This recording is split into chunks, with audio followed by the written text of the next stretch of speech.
Donny Schatz loves racing all over the country, but there is no place like home. Midco SN's Shawn caught up with the 10-time World of Outlaws champion to get his thoughts on what's been a crazy 2020 season and some of the extra challenges he's faced. It's this week's Inside Track, and it's presented by Dacotah Speedway. All right, we're here with the 10-time World of Outlaws champion, Donny Schatz. The Outlaws coming to North Dakota for the first time after having the show in Grand Forks canceled earlier in the season. And that was kind of the name of the game, I guess, Donny, is so many cancellations in March, April, and May, and we weren't sure when you guys were going to get racing again. I think 50 shows and all have been canceled, but at least we've gotten over 30 in. So to some degree, at least we're still racing. Yeah, you have to look at it this year from any aspect you can. I'm not sure what the numbers are. You probably know them better than me. I know this time of the year we were just speaking, we normally come to North Dakota, we head to Washington, head through Rapid City, Montana, but that's not happening. We're going to be parked here in the Midwest for the next couple weeks, and yeah, we're racing. That's the important part. Hopefully we can finish up this season and go back to somewhat normal someday and get back to racing as usual. And I know this last weekend in Knoxville had a 3-day show. The one and only, it was called the Knoxville Nationals, postponed the 16th annual till next summer, but it was still a pretty good show for 3 days. I know you had to come all the way from the C to come all the way back to get 12th in the A. You put a lot of laps on that car on Saturday night.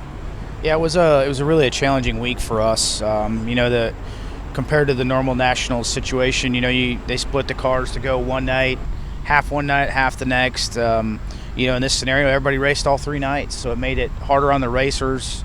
It was definitely tougher on equipments and the engines and the crew guys. And, we just didn't have the best of weeks. We were sitting 21st going into Saturday in points, which would have been the pole, the B main on a regular nationals format.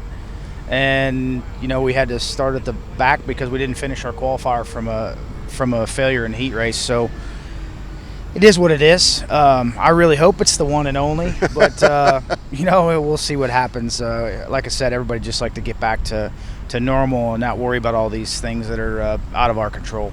Well, you had talked about how hard it is on the equipment, and it is the first season that you are fully running the Tony Stewart Ford Performance engine, and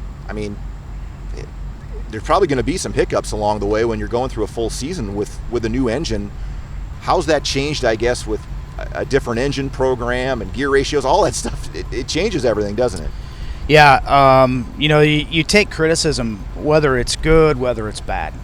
I know the process that's we've gone through from the ground up when this started, and I challenge anyone to try it. It's if it doesn't break you, it'll make you for sure. We've had the best people involved, and they're doing a great job. And we've had to go different directions with things. You can't compare what we had to what we have now. That's the unique part, and you have to learn it along the way. And once you get there, obviously it's something that's different from what else is out there. This industry has gotten so, I wouldn't say cookie cutter, but the one thing you can say about it is let's take a camshaft, for instance. We work hard to try to get our motors to throttle and run a certain way. And you get that, and it might take you 6 engine rebuilds to get it, and then when you get it, the cam company decides to sell that cam to your competitors after you went through the blood, sweat, and tears to get there. And that's just the way this game is. So in the long run, I think the process we've taken will be good for Tony Stewart Racing and myself and what's going on. But yeah, there's learning curves, there's hiccups along the way, as to be expected. So all you can do is, we've got the best group of guys there is. They're working their tail off, and we'll just keep plugging away. That's all we can do. And battling for that 11th title, you're right in the thick of things again. And I know you're not probably paying attention to a whole lot of points right now. You still got hopefully a lot of races to run here, but it's been interesting to see the ups and downs I think everybody has had on the Outlaw Tour this year. Yeah, it's I don't think you could dramatize a championship battle any more than what it is right now. It's could go any direction of 5 ways. We've had several DNFs. Brad's had several DNFs. There's a lot of guys in the mix, and you don't know what's going to happen. They've already made it clear that if someone ends up with COVID, They're going to lock the points down, and that's always in the back, I think, of everybody's mind. But the way this year has gone, I'm not even concerned about what happens. We're in a building stage. We need to take every night and learn from it and do our best, and hopefully we'll work on next year's building process as well. Well, it's good to have you back in North Dakota, at least for this weekend, and we wish you the best of luck, Donny. Thanks, guys. All right, thank you, Brian. Schatz currently sits third in the World of Outlaws standing, 62 points behind Logan Schuchart. Well, Schatz isn't the only talking point heading into the Outlaws double dip in North Dakota. Brian and I will be back with a quick weekend preview after this.